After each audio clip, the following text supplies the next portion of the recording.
celebration dinner at a hotel in the capital. We'll get you all the details on that as well and more on World DNA. Let's begin with the headlines.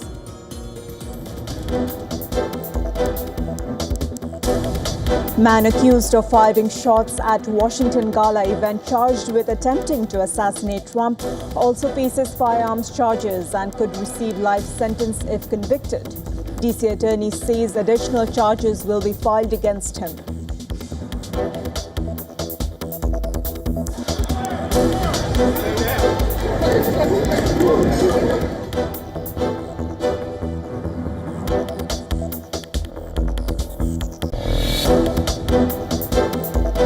Donald Trump meets top advisors to review an Iran proposal to reopen Strait of Hormuz as part of broader talks. The plan, involving mutual easing of blockades, is under discussion amid negotiations over Iran's nuclear program.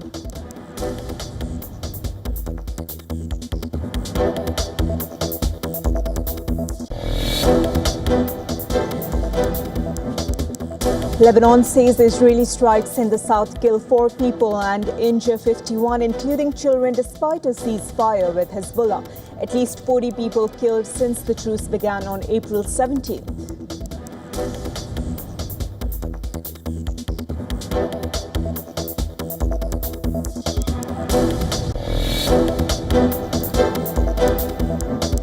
Afghan officials say Pakistan shelling in Kunar province kills at least 7 civilians and wounds 85. Strikes hits homes and university amid a broader conflict that has killed hundreds, though violence eased in recent weeks.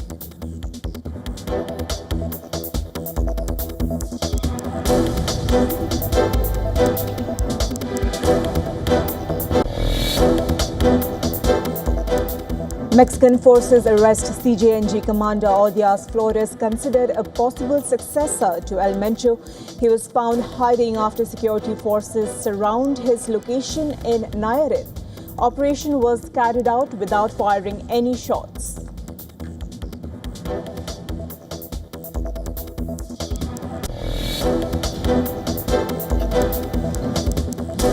Rescue operation underway near Indonesia's capital, Jakarta, after 2 trains collide overnight, leaving at least 7 people dead and 81 injured. Authorities say 2 survivors remain trapped in the wreckage.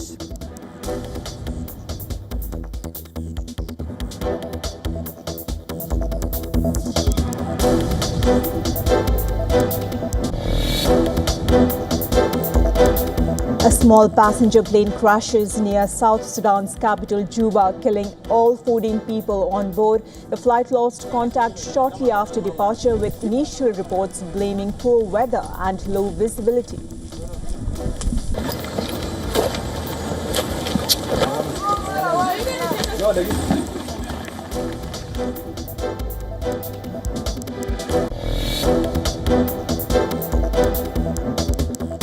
The S&P 500 and Nasdaq edged slightly higher to hit a record in a cautious trading session. Investors await major tech earnings, Federal Reserve decisions, and geopolitical updates, with subdued volumes reflecting uncertainty despite recent record highs.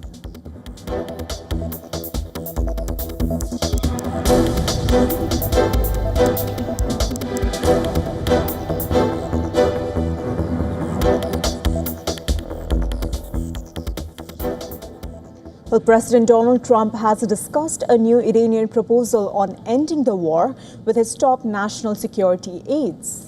Iran has proposed a mutual reopening of the Strait of Hormuz, leaving the nuclear discussion for later in the process. And according to reports, Iran has offered to stop its attacks on ships in the Strait of Hormuz in exchange for a full end to the war, including the U.S. lifting off its naval blockade of Iranian ports and the postponement of nuclear negotiations. Well, White House confirmed that Trump and his team have discussed it. I don't want to get ahead of the president or his national security team. What I will reiterate is that the president's red lines with respect to Iran have been made very, very clear, not just to the American public, but also to them as well. I wouldn't say they're considering it. I would just say that there was a discussion this morning that I don't want to get ahead of, and you'll hear directly from the president, I'm sure, on this topic very soon. US media, however, is reporting that Trump and his national security team are skeptical of Iran's offer. ABC News, citing two anonymous US officials, reported that the deal fell short of Washington's red lines on uranium enrichment and nuclear program.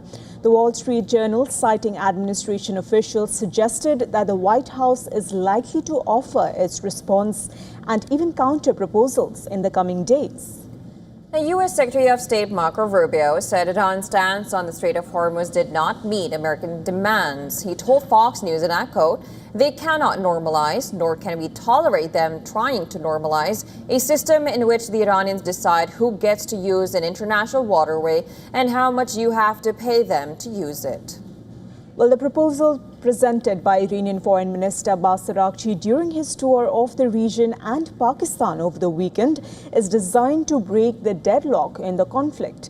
Araghchi, meanwhile, blamed Washington for the failure of the talks during a visit to Russia. He met President Vladimir Putin, who promised him Moscow's support in ending the war. Meanwhile, German Chancellor Friedrich Merz has said that the U.S. is being humiliated by Iran as he criticized Washington's attempts to get out of a war it entered without laying out clear objectives. Merz suggested the Trump administration is being outwitted at the negotiating table by Tehran. So this whole affair is, as I said, ill-considered, to say the least. At the moment, I cannot see what strategic exit the Americans are now opting for, especially as the Iranians are obviously negotiating very skillfully, or rather very skillfully not negotiating and letting the Americans travel to Islamabad only to leave again without any results. An entire nation is being humiliated by the Iranian state leadership, especially by these so-called revolutionary guards. Now, countries piled pressure on Tehran at a UN session on its control of the key Strait of Hormuz. The session was initiated by Bahrain, in which dozens of countries made a joint call for Iran to fully reopen the crucial waterway. In response, Tehran's UN envoy asserted Iranian sovereignty over the strait. He noted that Iran, like the United States, was not part of the UN Convention on the Law of the Sea. The ambassador, Amir Said Iravani, said that Iran needed credible guarantees that it will not be attacked again before it can ensure lasting stability and security in the Persian Gulf and beyond.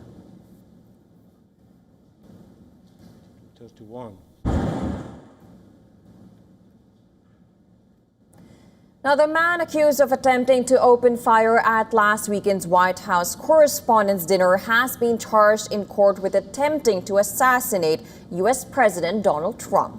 31-year-old Cole Allen faces a possible life sentence if convicted of attempting to kill Trump. He has also been charged with 2 firearms offenses, each carrying a maximum sentence of up to 10 years. Allen did not enter a plea at the hearing and has been detained pending his next court appearance on Thursday. Now, prosecutors told Washington court that Allen left his home in Los Angeles on 21st of April, traveling by train to Chicago. On 24th of April, he left Chicago and arrived in Washington, where he checked into the Hilton on the eve of the gala. They said he was carrying a pump-action shotgun, a semi-automatic pistol, and 3 knives when he tried to break through security at the Hilton, where the annual event has taken place for decades. Several shots were fired before Allen was subdued in a chaotic encounter near a checkpoint. That was what they added. Now, later at a news conference, U.S. Attorney for Washington Jeanine Pirro said suspect's intent, based on writing he sent to his family before the attack, was to bring down as many high-ranking cabinet members as he could. As fire rang out, Trump, Vice President J.D. Vance, and Secretary of State Marco Rubio and other officials were rushed out from the ballroom. Pirro said more charges could be filed. There will be additional charges as this investigation continues to unfold. But make no mistake, this was an attempted assassination of the President of the United States, with the defendant making clear what his intent was. This was the 3rd attempt at Trump's life in 2 years. Acting Attorney General Todd Blanche, however, maintained that law enforcement did not fail in its job to protect the event. I want to make this clear. This man was a floor above the ballroom with hundreds of federal agents between him and the President of the United States. The Department of Justice approaches incidents like this with urgency and clarity of purpose. Violence has no place in civic life. The White House has blamed a left-wing cult of hatred for inciting violence, singling out the Democrats.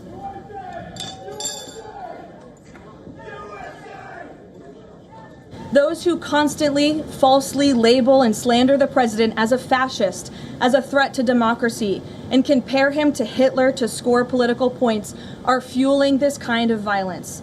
The left-wing cult of hatred against the president and all of those who support him and work for him has gotten multiple people hurt and killed, and it almost did so again this weekend.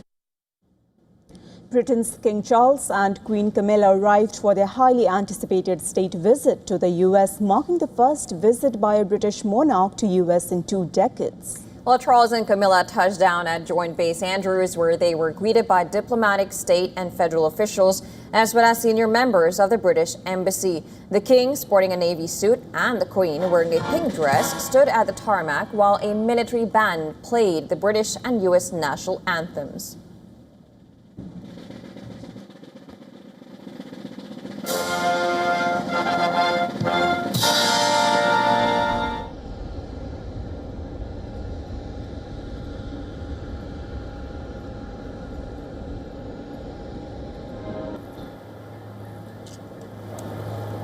Later, Trump and First Lady Melania greeted Charles and Queen Camilla at the White House South Portico.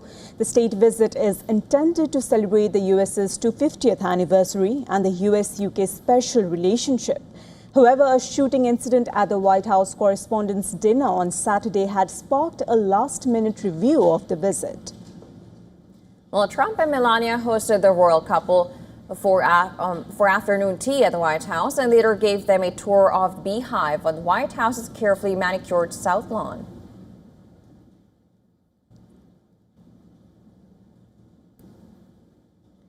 On Tuesday, U.S. time, King Charles will address the Congress, becoming only the second British monarch to do so. The royals will then head on to New York, where they will commemorate those killed in the 9/11 attacks ahead of its 25th anniversary.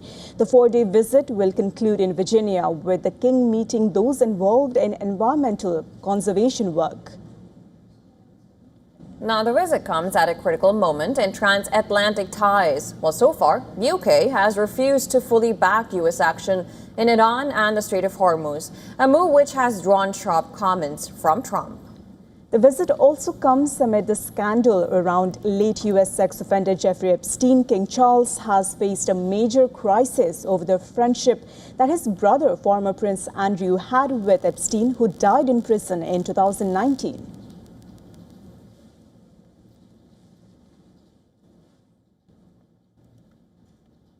And for more on this, our correspondent Susan Tarani sent us the support from New York. Let's listen in.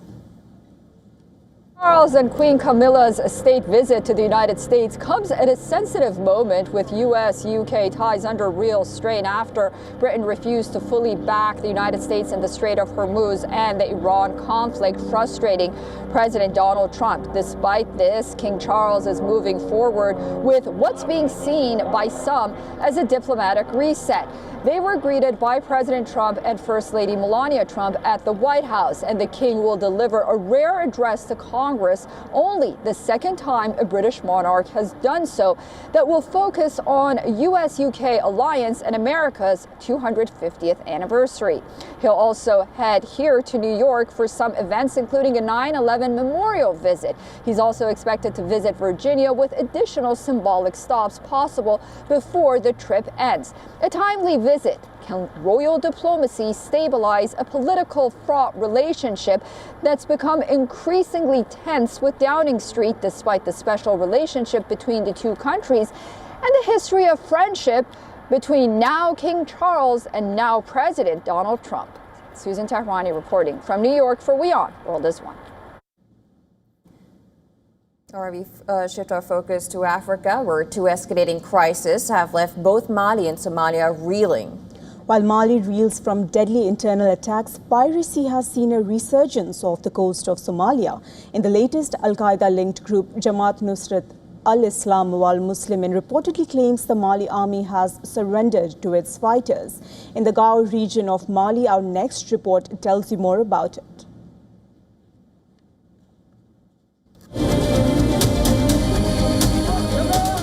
Mali's military leadership faces a severe test after coordinated nationwide attacks killed Defense Minister Sadio Kamara. This has also intensified fears of instability in the country.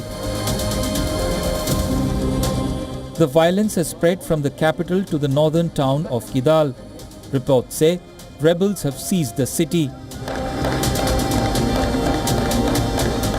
Mali's General Assimi Goïta, who leads the junta, has not appeared in public since attacks began on April 25th.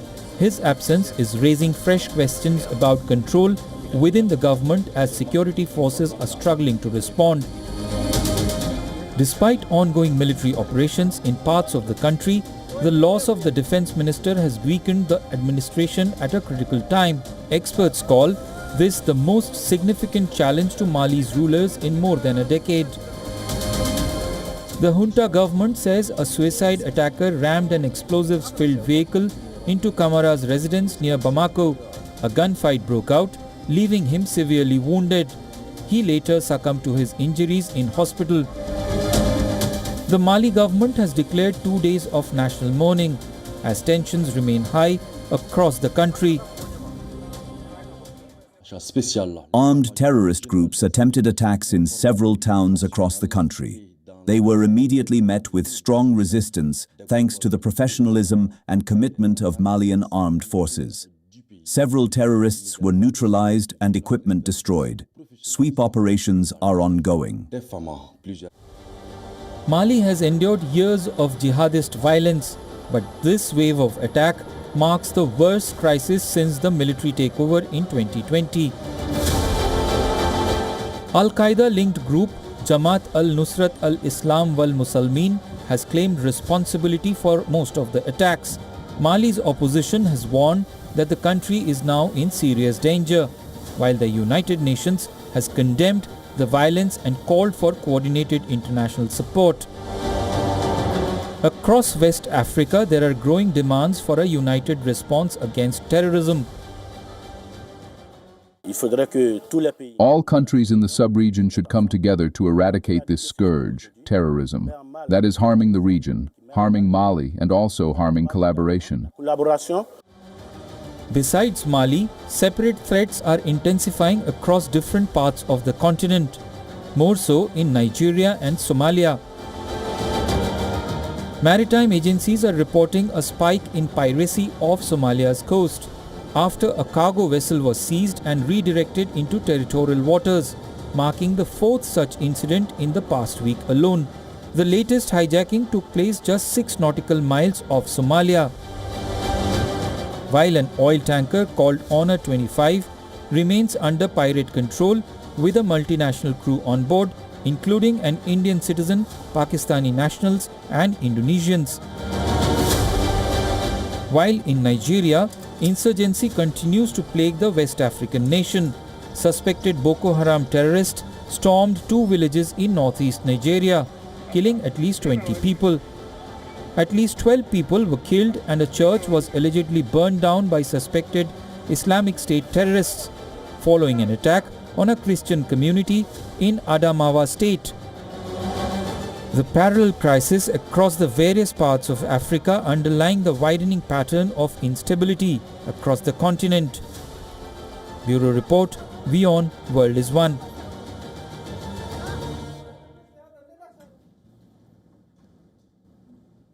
Global military spending surged to nearly $2.9 trillion in 2025, marking the 11th consecutive year of growth. And researchers say that rising insecurity and ongoing conflicts are driving nations to boost their defense budgets. And according to a new report by Stockholm International Peace Research Institute, the world's top 3 military spenders, the United States, China, and Russia, together accounted for over $1.48 trillion, more than half of total global spending. Well, despite being the world's largest spender, the United States actually reduced its military expenditure in 2025. According to the report, U.S. defense spending fell to $954 billion, a 7.5% decrease compared to 2024. Analysts say this drop is largely due to the absence of new financial and packages for Ukraine. However, the decline may be temporary, with U.S. lawmakers approving over $1 trillion in spending for 2026. The CIPRI report says that China is the world's second largest defense spender. Last year, it spent $336 billion on its military. India is the world's fifth largest military spender, according to this report, and spent about $92 billion in 2025, while Pakistan spent roughly $11.9 billion.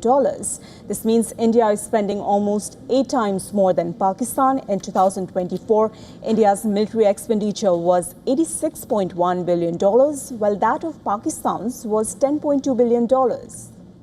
Meanwhile, Europe has emerged as the key driver behind the global increase. Military spending across Europe, including Russia and Ukraine, jumped by 14%, reaching $864 billion. Experts point to the ongoing war in Ukraine and reduced U.S. engagement in European defense as major factors behind the surge. Russia increased its military spending by nearly 6% to $190 billion, while Ukraine raised its defense budget by 20%, reaching $84.1 billion, nearly 40% of its GDP, which is one of the highest proportions in the world. Now, the report also says that in West Asia, spending has remained relatively stable despite ongoing tensions. Regional military expenditure rose slightly to $218 billion, while most countries increased spending.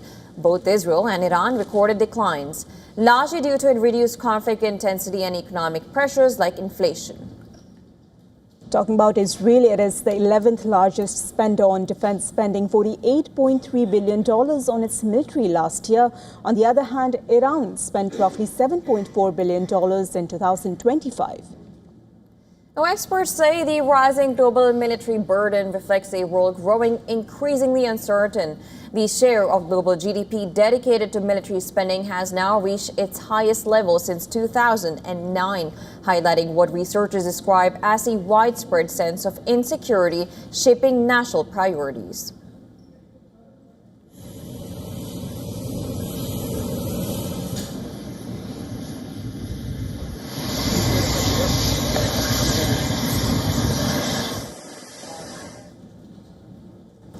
And Monaco's iconic street circuit once again became a time machine for motorsport fans as classic Formula One cars from the 1950s to the 1970s returned to the track for the iconic street race. From front-engine pioneers to early rear-engine revolutionaries and 3-liter machines of the golden era, this rare spectacle brings together decades of F1 heritage. Take a look.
Well, slipping into a short break, but on the other side of world DNA, tensions flare again as Pakistan and Afghanistan blame each other for deadly strikes along the border after a month-long ceasefire.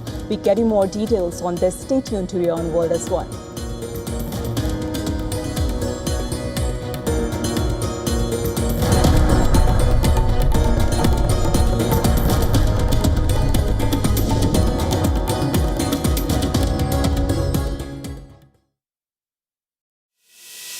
this rapidly changing world, is your health keeping pace? Best practices and breakthroughs busting the hype with real insights. The timeless power of yoga and ancient healing. Good food, good mood. Small steps, big impact. Your health matters. Only on WION World is One. Because nothing matters more. WION, India's global voice. The channel that brings you the biggest stories from across the world through India's lens. Now available in more than 190 countries worldwide. Because we believe that the world is one. Watch us in Africa, Europe, USA and Canada, South America, Asia Pacific, Middle East and North African regions. Also available on these digital platforms across the world. WION. World is one. Campaigns, elections, alliances, controversies, and power play. Stories that analyze global and domestic politics. A dedicated show with varied perspectives, expert take, citizens' voices, detailed ground reports, and in-depth coverage from political corridors of the world. This is Race to Power, only on WION. In West Asia, every move shifts the world's balance. Wars, ceasefires, alliances, power never stands still.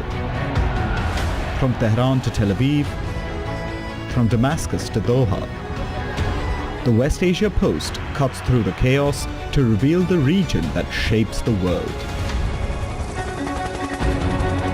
Because what happens in West Asia never stays in West Asia.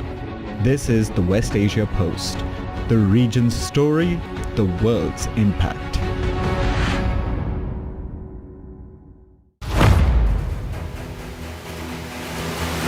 Get the latest updates. Destroy their Breaking missiles news. and raise their... Credible, clear, continuous. Experts across aisles. Diverse voices, one platform. WION World is one. In-depth coverage of global issues broken down into facts, figures, and simple words. Backed with analysis from field experts who truly matter. Because we believe in decoding the real picture for you. So you get a much wider and deeper understanding of stories from around the world. A 360-degree analysis. An award-winning documentary series, week after week creating the maximum impact. Watch WION Wide Angle at these times on WION. World is one. 5 states, one powerful voice. From Tamil Nadu to West Bengal.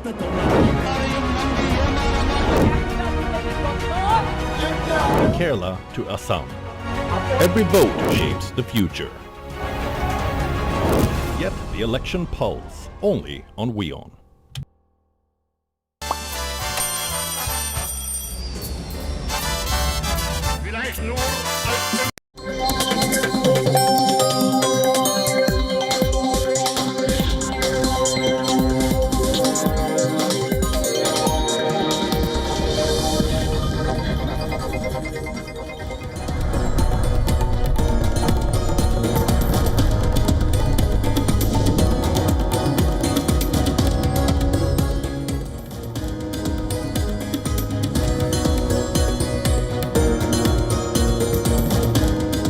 Welcome back. You're watching A World in A with me, Jyotsa Kumar, and my colleague Kripa. Let's begin with the headlines to get you all the latest from across the world.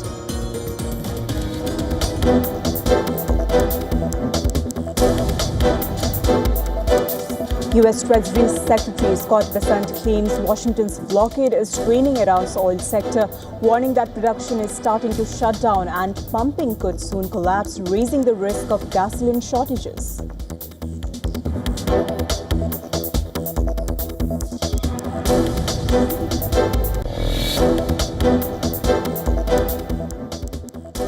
U.S. Central Command says guided missile destroyer USS Rafael Peralta enforces U.S. blockade of Iranian ports, intercepting the tanker empty stream after it attempts to sail to an Iranian port.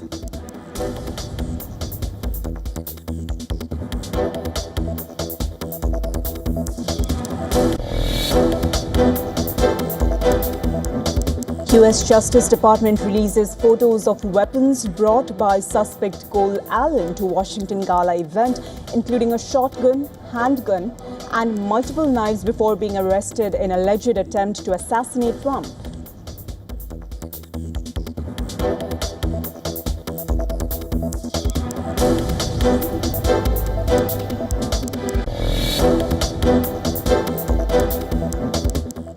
Afghan officials say Pakistan shelling in Kunar province kills at least 7 civilians and wounds 85.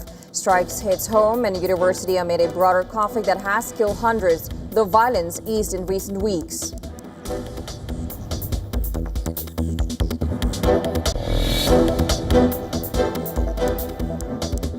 Mexican forces arrest CJNG commander Odias Flores, considered a possible successor to El Mencho. He was found hiding after security forces surround his location in Nayarit. Operation was carried out without firing any shots.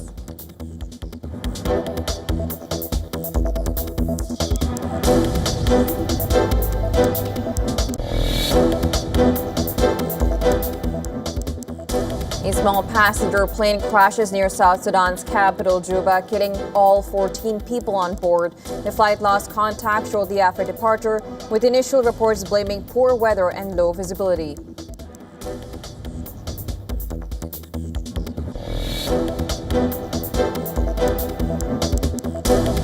Oil prices rise as the US-Iran conflict shows no resolution, with disrupted shipments through the Strait of Hormuz tightening supply. Brent is above $108 per barrel and the US crude is nearly $97 as stalled diplomacy and blockades continue to limit global oil flows.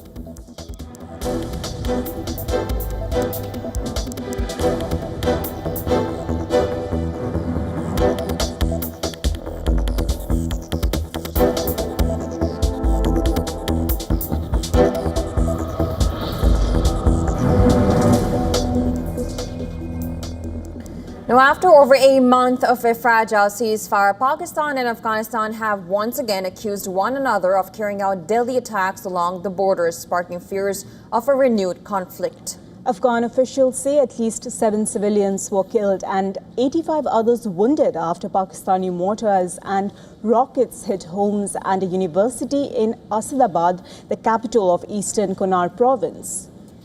Images shared by a Taliban spokesperson on X showed images of several children, which the Taliban government says were injured in the Pakistani attack. The spokesperson called the attacks a war crime and a provocative action. However, Pakistan's Information Ministry has denied attacking residential areas or any new university and have called Afghanistan's claims a blatant lie. Pakistani officials also claim that at least 3 civilians were injured by Afghan gunfire in South Waziristan. The strikes mark the first major border clash since the two sides agreed to a truce last month. Relations between Pakistan and Afghanistan have been fraught since Taliban officials took power in Kabul in 2021.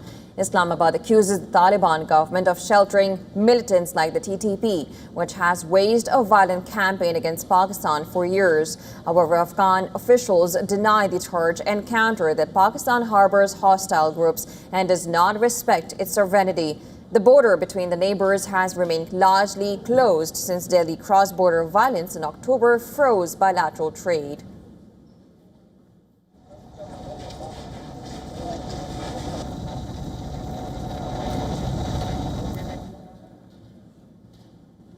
Two trains have collided overnight in Jakarta, leaving at least 7 people dead and dozens injured.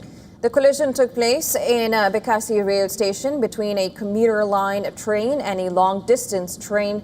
Rescue operations are underway with emergency teams using angle grinders to cut through the metal framework of the train compartments where commuters are trapped.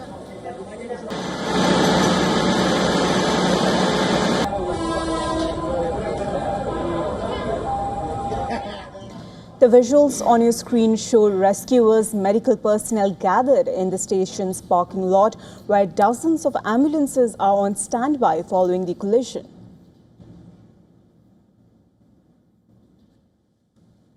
Now, the cause of the crash is under investigation, but according to a spokesperson for rail operator Kai, a taxi appears to have clipped the commuter train on a level crossing, causing it to come to a standstill on tracks where it was hit. The official said that all 240 passengers of the long-distance train were safe. It was unclear how many people were on the commuter line train or how many bystanders were injured. Passengers recalled the moment of the horrific crash. There had actually been 2 announcements from the commuter line. But maybe people already wanted to get out, and then suddenly the sound of the locomotive was extremely loud, so we didn't have any time to get out.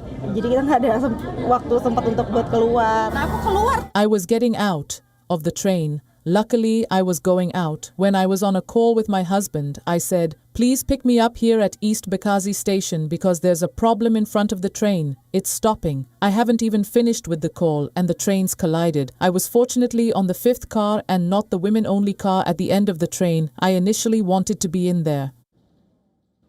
A severe clash erupted in Ankara after police used pepper spray and barricades to stop hunger-striking miners from marching to the Energy and Natural Resources Ministry in the Turkish capital. All of this to protest over unpaid wages and poor working conditions. Here's a report to take a look.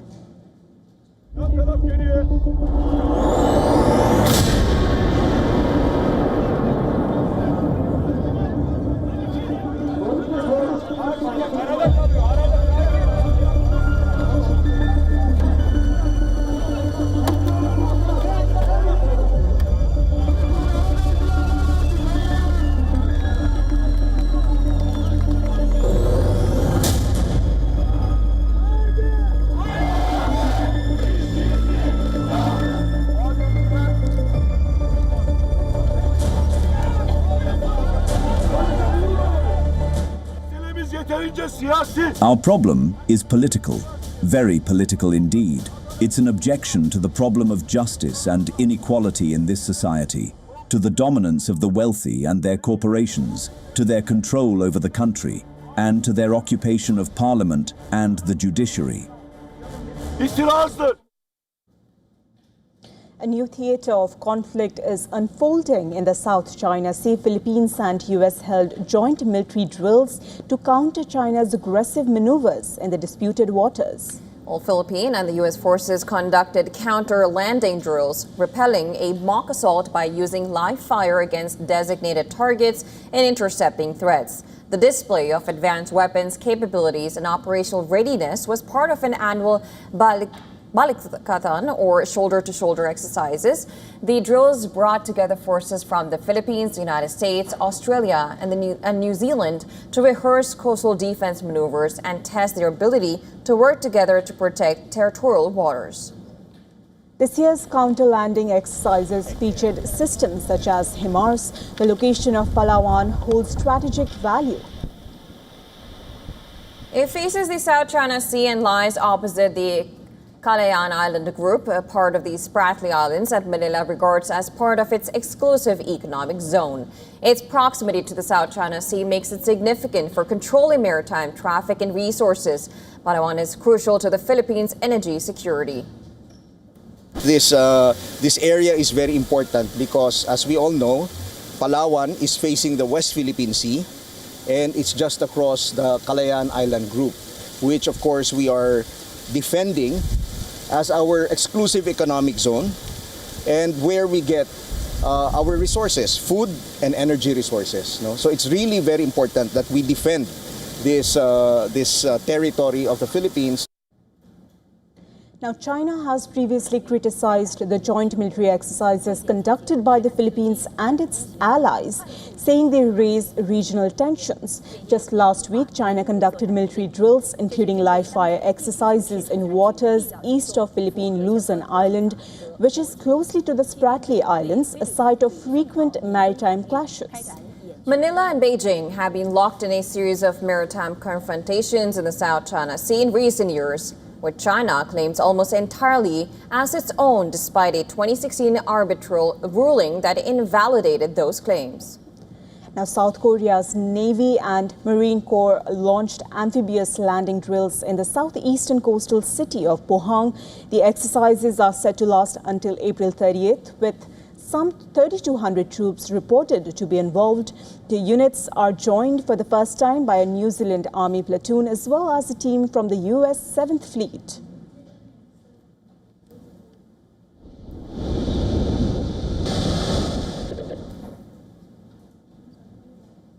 And a major warning from the world's highest mountain range, the Hindu Kush Himalaya, is losing its snow reserves at an alarming rate. A new report by International Center for Integrated Mountain Development says snow cover has fallen nearly 28% below normal and the lowest ever recorded. Often called Asia's water tower, the Himalaya feed rivers that sustain nearly 2 billion people, including millions across India. Take a look at this report.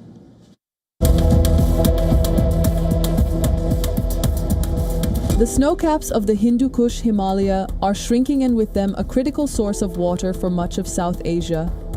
The latest snow update report shows a sharp decline in snow cover for the fourth straight year.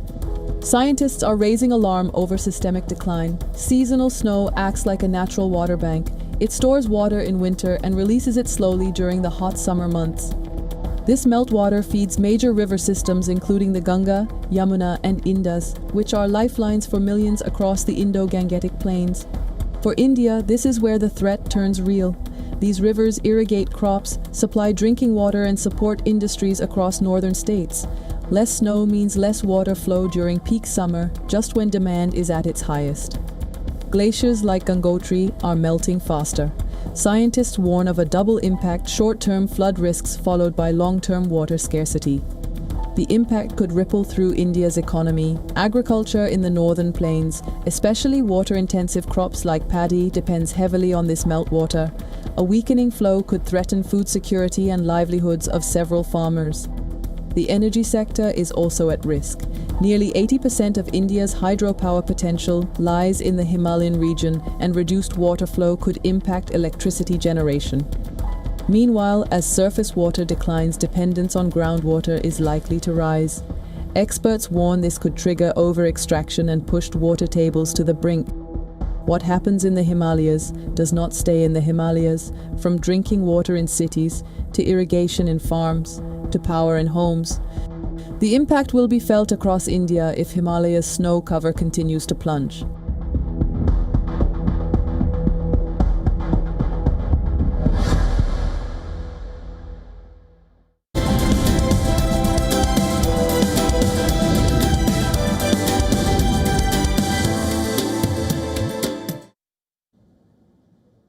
Central bankers face an unenviable task this week. Nobody knows where the crisis in West Asia is going next. Well, nor is the data telling them how to act. Markets are bracing for rate hikes, yet the case for action is far from clear-cut. Now, we decode that and more in our next report. Take a look. Investors are starting to weigh up the dilemma as the markets build us up to this week's Federal Reserve, European Central Bank and Bank of England meetings. Policymakers have a tough task not only of setting policy this week but also of coming up with a clear message about what they might do going forward. Having kept all your options open in March and signaled that they would have a better grip of the situation by April, the reality is quite the opposite. No one really has a clue where the crisis is headed. Another week of contradictory headlines and stalemate in the Strait of Hormuz has made the situation harder to forecast. Polymarket is pricing a 28% chance of a permanent peace deal by the end of May, down from 74% a week ago. Markets aren't expecting a rate hike this month, not from the Fed, ECB or Bank of England. A hawkish hold decision looks like a no-brainer. The bigger challenge is that the data isn't proving to be much of a guide right now. Inflation is up, but only because of transportation fuel so far. New data is also unlikely to tell us much about the knock-on impact on core or food inflation. That's going to take time. It's not clear if any of us will be much wiser by June. The one thing that policymakers can at least point to is natural gas prices. The problem in 2022 was that it became both an oil and an electricity crisis, the latter being a particular issue for core inflation. So far, in the current crisis, oil has proven to be the only concern, and natural gas prices are much more contained than post the Ukraine invasion, in level terms if not in percentage changes. Now that's a powerful argument in favor of keeping rates on hold for now. Business Bureau, WION, World is One. Now, American tech giant Google has chosen Visakhapatnam as the location for their 1 gigawatt AI data center, which will come up at a 600 acres large site as India's first hyperscale AI data center. This will mark a new milestone in the country's technology sector. Now, Visakhapatnam, or Vizag, is a major port city on India's east coast. The city in the state of Andhra Pradesh is popularly known as a jewel of the east coast and city of destiny. Nestled between the hills and the sea, the city offers a unique blend of economic activity and scenic beauty. Visakhapatnam is now poised to earn its place on the international tech map. This morning, Andhra Pradesh Chief Minister Chandrababu Naidu is set to lay the foundation stone for this $15 billion project. To share more perspective on what this upcoming Google AI hub means for the Indian state of Andhra Pradesh, WION's principal correspondent Siddharth MP spoke to Sridhar Kosaraju, chairman of the Andhra Pradesh Digital Technology Industry Network. Listen in. What does this investment mean for the state? What kind of transformation can we expect? Yeah, I think it's a big news because Google being the anchor company is a big brand. Right now, so if you look at the India data center capacity, the total India data center capacity is not more than 2 gigawatt, including all the data centers we have. Now the Google is now setting up at least 1 gigawatt to start with, and they are ready to scale up to 1.5, 2 gigawatt going forward. So I think along with this, and there are further, data centers in pipeline. As of now, 3 gigawatts have been already promised by various big companies. So I think this is going to be the game changer. Like as we know now, everything is being driven by AI, and AI means now we need a lot of hardware, a lot of semiconductors, a lot of data centers are required, and so definitely this is going to be the game changer for the entire nation. And as far as the government, as far as the state of Andhra Pradesh is concerned, this is going to create a huge revenue for us, at least 10,000 crore, a revenue for every year. That's going to be a good contribution to the GSTP. I would say it is at least 5% of Andhra state GSTP is going to be contributed by this Google data center.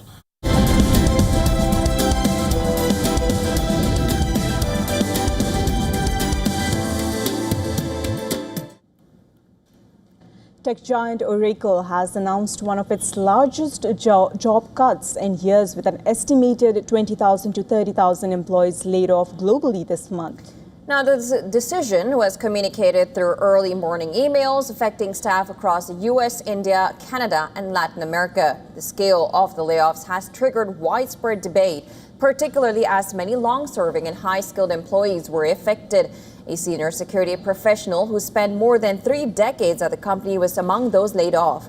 The cutoffs come amid Oracle's aggressive push into artificial intelligence infrastructure, with major investment in cloud computing and next-generation data centers. According to media reports, the company is backing these plans with a deal worth around $300 billion.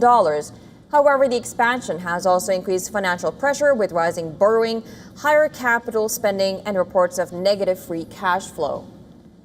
Analysts say the job cuts could save between $8 and $10 billion, which may be redirected to support these AI ambitions. The layoffs also come amid a broader trend across industries. Companies, including Meta Platforms, Microsoft, Disney, and ASML, have announced job cuts in recent weeks. More than 20,000 roles were reportedly cut at Meta and Microsoft alone.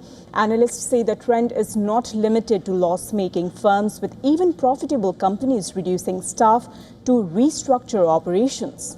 For many employees, however, the company's strategic shift offers little comfort.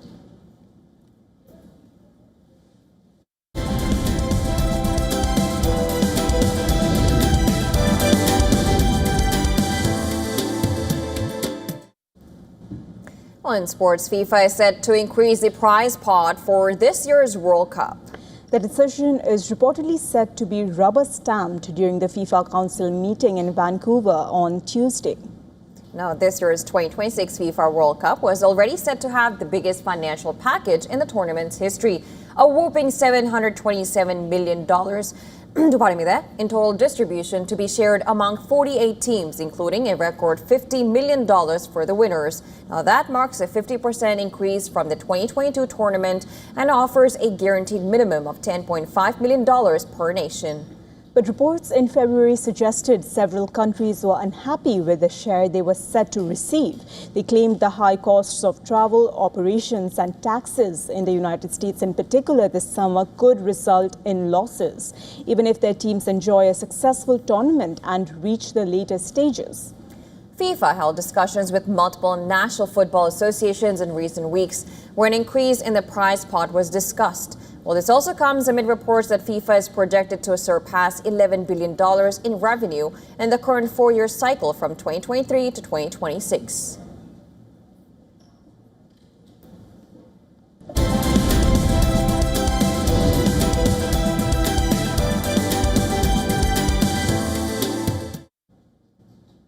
Pop superstar Taylor Swift filed trademark applications for 2 audio clips and 1 image of herself.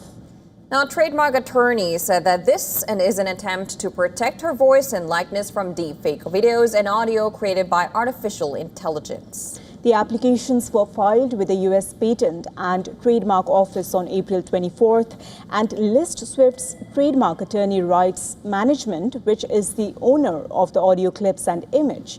In the audio clips, Swift is heard promoting her brand new album on 2 separate streaming platforms. The image Swift is seeking to trademark is of her on stage in a sequined outfit, pink guitar in hand. From false advertising to fake political endorsements to explicit images, Swift's image and voice have been used in countless AI-generated deepfakes.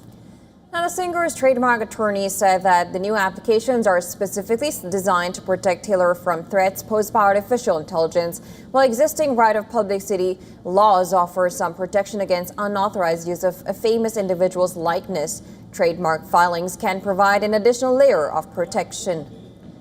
The lawyer further stated historically singers relied on copyright law to protect their recorded music, but AI technologies now allow users to generate entirely new content that mimics an artist's voice without copying an existing recording, creating a gap that trademarks may help fill. The Urban said the photo Swift is seeking to trademark serves a similar purpose by protecting a distinctive visual down to Swift's commonly worn jumpsuit and pose. Swift's team may gain additional grounds to pursue claims against manipulated or AI-generated images that evoke her likeness.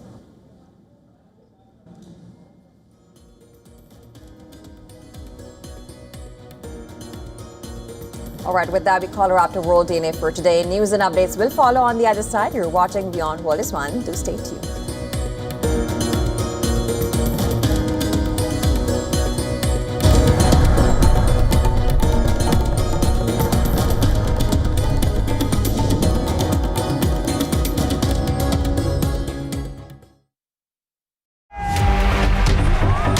Campaigns, elections, alliances, controversies and power play.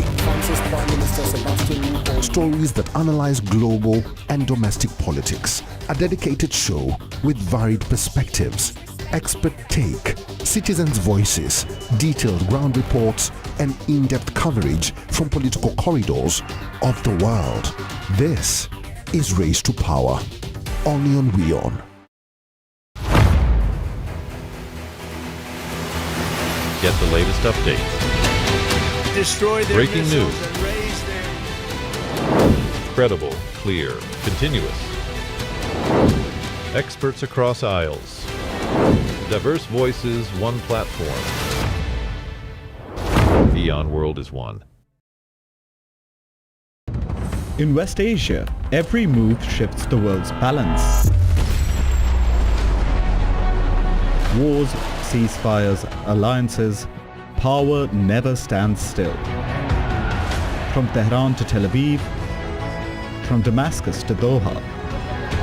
The West Asia Post cuts through the chaos to reveal the region that shapes the world. Because what happens in West Asia never stays in West Asia. This is the West Asia Post, the region's story, the world's impact. In this rapidly changing world, is your health keeping pace? Best practices and breakthroughs busting the hype with real insights. The timeless power of yoga and ancient healing. Good food, good mood. Small steps, big impact. Your health matters. Only on WION World is One. Because nothing matters more. 5 states